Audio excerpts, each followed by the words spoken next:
Bonjour, bienvenue sur Radio Clé de Vie, la radio du développement personnel. Et vous nous suivez depuis plusieurs semaines et nous sommes avec Paul Pironnet. Bonjour Paul. Salut Alexandre, je te reçois avec un petit décor un petit peu différent d'habitude. Oui, tout à fait, c'est quelque chose d'agréable. Il y a toujours cette lumière qui t'entoure qui est très agréable. Voilà. Et les cailloux, les briques par briques, on avance étape par étape. Ouais. J'aime bien cette idée de construction. Ouais, J'adore la pierre. Ouais, je trouve ça aussi très très agréable. À mon prochain bureau, il va y avoir justement un mur comme ça et je trouve ça très très agréable. La semaine dernière, on a vu transformer sa vie par l'amour, beaucoup de choses qui sont sorties de cette interview.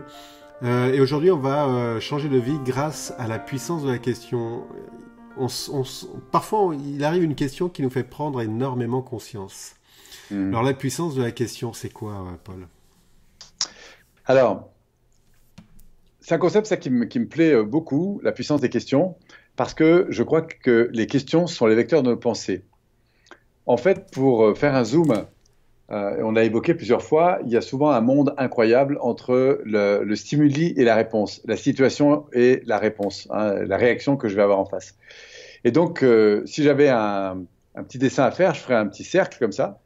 Et puis d'un côté, je mettrais S, c'est la situation, et de l'autre côté, je mettrais R, c'est la réaction. Et entre les deux, notre système nerveux, lui, il va faire une évaluation. Hein, c'est-à-dire que je vois, par exemple, le feu passe au rouge, et automatiquement, stimulation, hop, mon système nerveux interprète ce qu'il a appris, et du coup, il va engendrer une émotion et un comportement. Et c'est ainsi de toutes les situations. Si, par exemple, nous sommes en face à face, que je te tends la main, automatiquement, par réflexe, ton système nerveux va aussi inciter ton corps. Voilà. Et heureusement que tu n'as pas besoin de réapprendre ça tous les jours parce que, évidemment, que ça te permet de mettre ton attention, là, pour le coup, sur des choses plus importantes. Et comme notre conscience, ce sur quoi nous reposons notre attention, représente entre 7 plus ou moins 2 informations simultanément, le reste passe en préconscience dans les automatisations que nous avons créées. Et à partir de là, ensuite, on a la partie plus inconsciente qui est plus profonde et qui est là-bas en arrière-plan. Donc, dans cette interaction, les questions, elles sont extrêmement intéressantes parce qu'elles vont ouvrir un champ, en fait, de possibilités qu'il y a entre justement la situation et la réaction. Quand on regarde dans le cerveau, ces évaluations, elles sont faites bien sûr par rapport aux habitudes qu'on a déjà. Si par exemple, j'évalue la qualité d'un hôtel, je dirais qu'il est bien ou qu'il n'est pas bien en fonction des références qui sont les miennes. Et donc, cette évaluation, elle repose sur des questions implicites. Et ces questions implicites, elles sont aussi liées au niveau d'énergie dans lequel je suis. Donc, je reprends, j'ai une évaluation. Cette évaluation repose sur des questions implicites, des interprétations que je fais en fonction des références que j'ai, et qui reposent sur des questions implicites. Et la question peut permettre de changer les circuits, sauf que la question, elle va venir... elle va être en correspondance avec l'état émotionnel dans lequel je suis. Par exemple, je prends un exemple. Je retrouve ma voiture abîmée sur le parking. Évidemment, je prends un coup parce que je ne suis pas content. Et là, à ce moment-là, je me dis, mais quel est l'imbécile qui a fait ça en fait?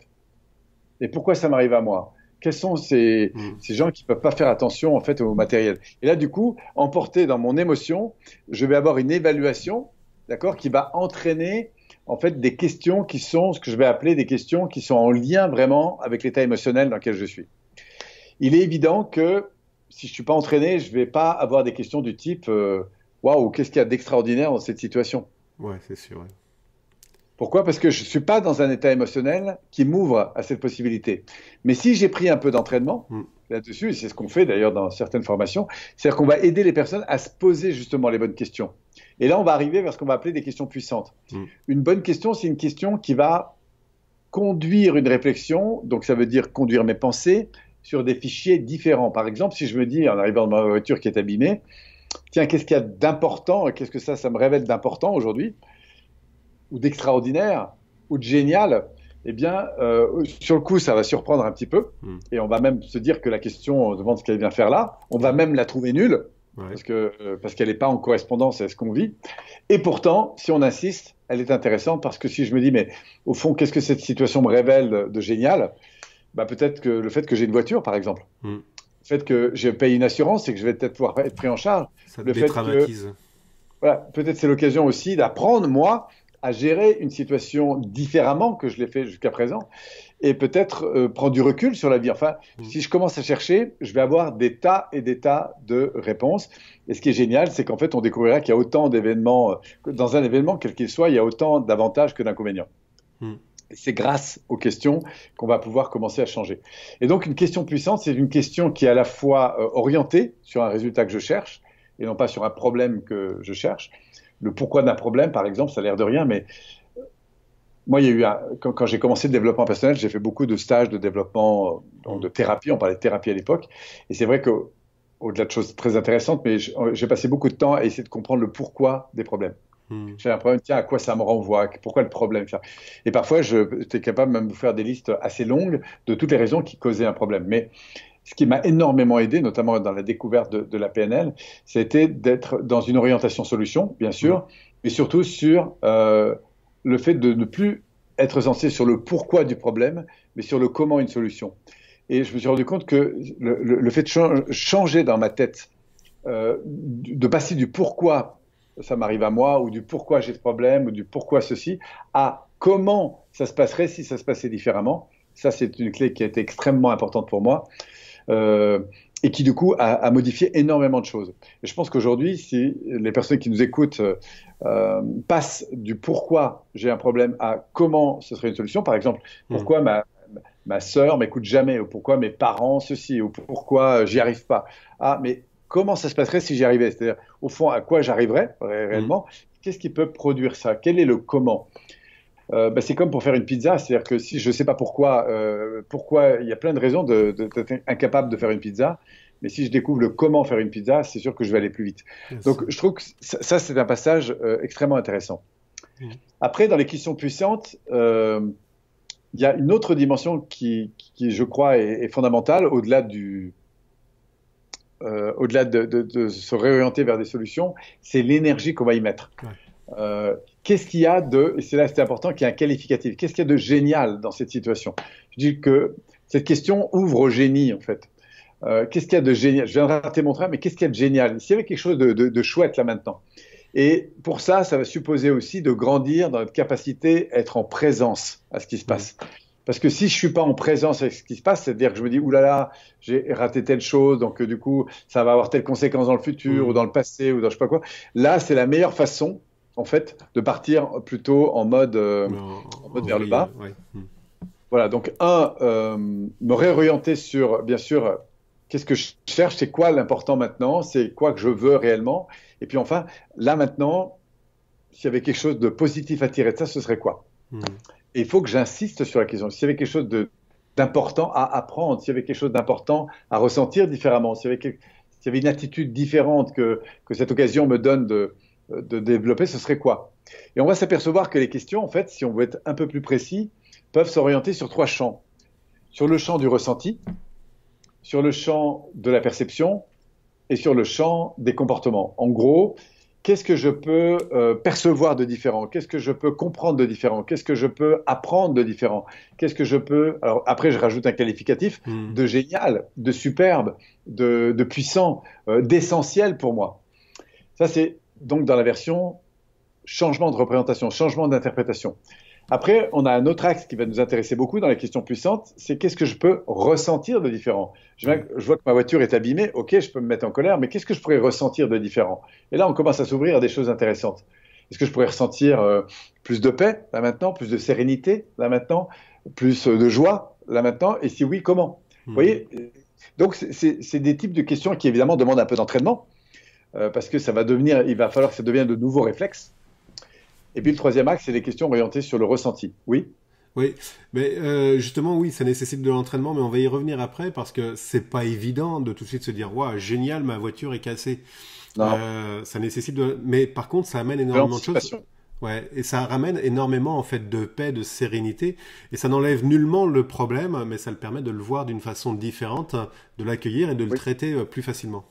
Bah, de toute façon, le problème, puisqu'on parle de ça, le problème, il est où? Il est dans l'interprétation qu'on fait des choses. C'est ça. En fait, le problème n'est jamais à l'extérieur. Hmm. il est dans la représentation qu'on a des choses. Alors oui, j'ai un problème parce que j'attendais mon train, il n'arrive pas. Oui, j'ai un problème parce que je viens de perdre mon job. Oui, j'ai un problème parce que je viens d'avoir un accident et que du coup j'ai la jambe cassée. Mais la question c'est, waouh, qu'est-ce qu'il y a finalement de génial dans cette situation? Et je ne vous dis pas qu'on aura tout de suite une réponse, mais ce que je crois, c'est que le fait de tenir son attention sur cette quête-là a plus de chances de m'amener à des solutions, à du génie, Clairement. que en restant sur la critique de moi-même, des autres et du monde, au niveau du facteur de pensée. Donc le questionnement, et je reviens vraiment là-dessus, c'est vraiment quelque chose de très puissant parce que le questionnement, c'est ce qui va conditionner mes pensées. Ouais. D'ailleurs, dans l'art du coaching, qui est l'art d'accompagner vers un objectif, en aidant la personne à trouver les ressources dont elle a besoin pour tendre vers cet objectif, eh bien, l'art du questionnement, c'est l'art de révéler en fait à l'autre des choses qu'il n'avait pas vues. Et la question devient d'ailleurs intéressante. Un indicateur d'une question intéressante, c'est quand justement il n'y a pas de réponse immédiate, mais une réponse qui demande de la réflexion. Donc, pourquoi? Parce que qu'est-ce qui se passe dans le schéma neurologique? C'est que dans cette autoroute neuronale, que j'ai un problème, je me dis, ouais, voilà, pourquoi ça m'arrive? Mais tiens, qu'est-ce qu'il y a de génial là-dedans? Ça, c'est une question, si je n'y suis pas habitué, elle peut être un peu surprenante au départ. Mais le fait de s'entraîner à aller chercher ce type de questions, ça va peu à peu amener le système nerveux à aller vers de nouvelles réponses. C'est-à-dire qu'on est en train d'ouvrir des fichiers, on est en train de changer des processus internes, des circuits. Et donc, dans cette autoroute neuronale, c'est un peu comme sortir de cette autoroute en créant un échangeur. Et un échangeur, ça nous amène dans d'autres directions, sur d'autres territoires, sur d'autres possibilités. Donc, c'est intéressant de réfléchir sur les quelques questions clés qui vont avoir une répercussion importante dans sa vie. Alors moi, j'ai quelques questions clés fondamentales.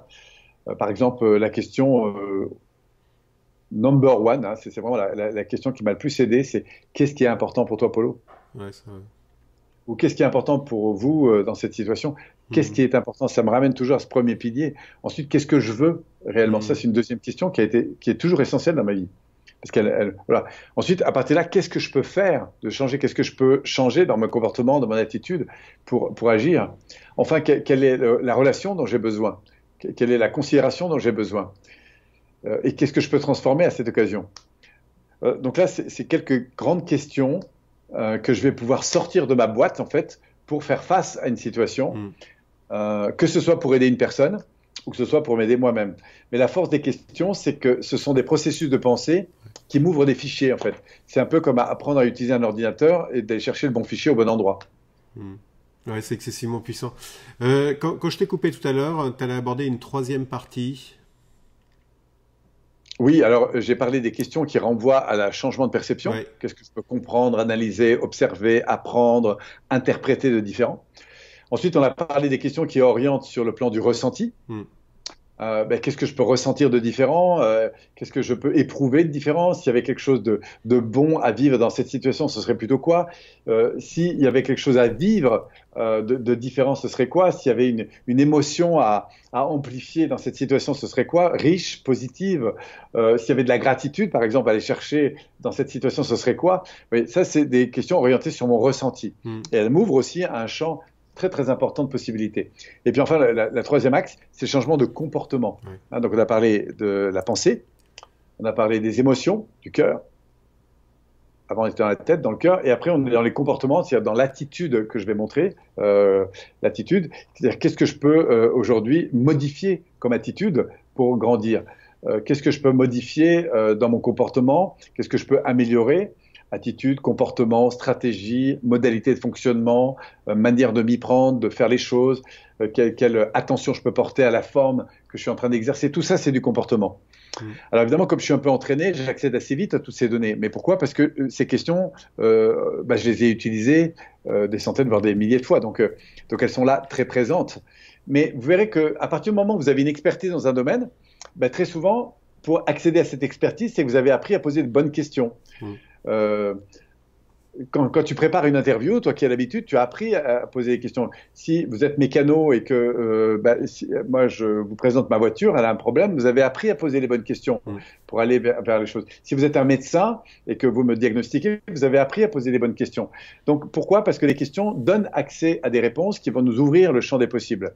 Et l'art de la question, c'est d'offrir une question qui ouvre le champ des possibles. Et d'aller vers un plus grand des possibles. Et ce possible, pour moi, il va grandir dans la conscience, À quoi je peux penser de plus grand, de plus positif, de plus constructif? Qu'est-ce que je peux vivre de plus beau, de plus grand, de meilleur pour moi? Et puis, quelle est l'attitude plus élevée que je pourrais avoir si j'avais une meilleure carte à jouer, en fait? Si je jouais mon meilleur jeu, mon jeu JE et mon jeu JEU, d'ailleurs, qu'est-ce qui serait plus chouette? Voilà, et donc je trouve que l'art des questions, c'est quelque chose de fabuleux parce que c'est clair que ça demande un petit peu d'anticipation, Ouais. mais quand on a ces questions, moi je dis toujours que la réponse est intéressante, mais la question est toujours plus Ah oui. intéressante encore parce qu'elle est permanente en fait. Mm. Et finalement, il y a quelques grandes questions qu'on apprend en matière de développement personnel pour piloter sa vie, qui sont pour moi essentielles et qui reviendront toujours, qui n'auront jamais de fin, mais qui nous élèveront toujours en permanence vers le meilleur de nous-mêmes. Mm. Ces questions, on les a vues un peu tout à l'heure aussi, hein. Oui, bah en Mm. fait, on a cessé depuis le début, je C'est crois, ça, c'est des ça que... émissions qu'on a. Mm. J'invite toujours à quelques questions parce que Mm. c'est autour de ces questions en fait qu'on grandit Mm. Tout ou à fait. pas. Oui. Et enfin, moi, j'utilise beaucoup ces questions justement, et c'est excessivement puissant, et ça permet de voir la vie de façon différente. Paul, ben, on va arrêter là, on arrive à la fin de l'émission. Je te remercie beaucoup pour ce thème, et puis on va se retrouver la semaine prochaine sur Améliorer sa vie avec les 9 principes fondamentaux d'évolution personnelle. Ah, un grand sujet ça aussi. Grand sujet. Merci Alexandre et belle journée à tous. À tous, bye bye.